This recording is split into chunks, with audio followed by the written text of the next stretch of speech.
حضرت سرمد شہید کی اس ربائی کے اوپر ہم بات کو مکمل کرتے ہیں، وہی کہ ہر مجلس میں بیٹھ کے نبی مکرم صلی اللہ علیہ وآلہ وسلم کی عقل جیسی جو عقل ہے وہ تلاش کیا کر تاکہ تو راہ راست پہ آ سکے۔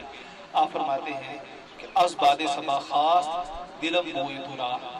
کہ میرے دل نے صبح کی خوشبو سے،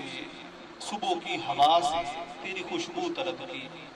کہ مجھے تیرے گھر کا پتہ مل جائے،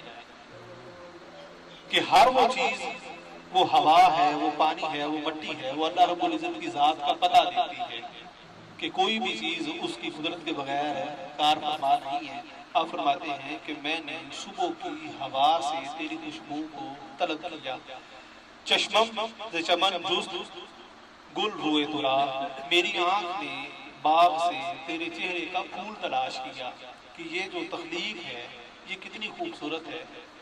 جو اس کا خالق ہے وہ کتنا حسین ہوگا کہ جس نے اس نرم و نازک پتی کو پیدا کیا۔ اگر آپ گلاب کی شاخ کو کاٹیں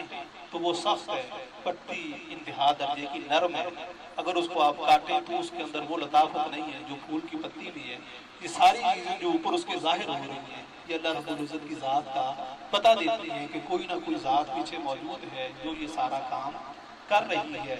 آپ فرماتے ہیں کہ میں نے صبح کی ٹھنڈی ہوا سے چاہا کہ مجھے تیری خوشبو ملے، جب میں نے پھول کو دیکھا تو مجھے تیری ذات کا پتہ چلا۔ آپ فرماتے ہیں آخر بے عزیز دو چار گشتم بے اذان، کہ آخر میں نے اس جستجو میں یہ مقام حاصل کیا کہ اسی تلاش میں کہ اللہ رب العزت کی ذات کا پتہ مل جائے، اندیشہ نشاندار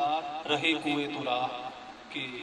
میں نے تفکر میں، غور و فکر میں آخر کار یہ نتیجہ نکالا کہ سارے ہیلے بہانے وہ ہیچ ہیں، تیری گلی کا پتہ جو ہے وہی درست ہے، اور اس کے اوپر جو بندہ بیٹھا ہے وہی کامیاب ہے، وہی راہ ہدایت پہ ہے۔ جس طرح سے علامہ اقبال فرماتے ہیں کہ ہیرا نہ کر سکا مجھے جلوائے دانش فرنگ، سرما ہے میری آنکھ کا خاک طیبہ و نجف، کہ میں نے یورپ کو اس وقت پھرا جب وہ بلندیوں پہ تھا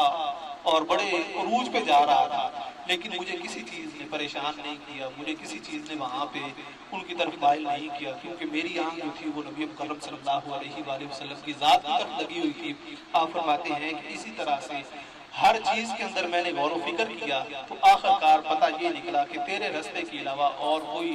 رستہ نہیں ہے کہ جہاں سے ہدایت میسر آ سکے۔ اللہ رب العزت کی بارگاہ میں دعا ہے کہ ہمیں نبی مکرم صلی اللہ علیہ وآلہ وسلم کے پاک اس پہ حسن پر عمل پیرا ہونے کی توفیق عطا فرمائے، ہمارے دلوں کو اپنی پاک ذات کا نور عطا فرمائے، اور ہمارے دلوں کا رخ اپنی پاک ذات کی طرف کر کے ہمیں گناہوں سے توبہ کرنے کی توفیق عطا فرمائے۔ شاہاں چجب گربہ نوازن قدارہ۔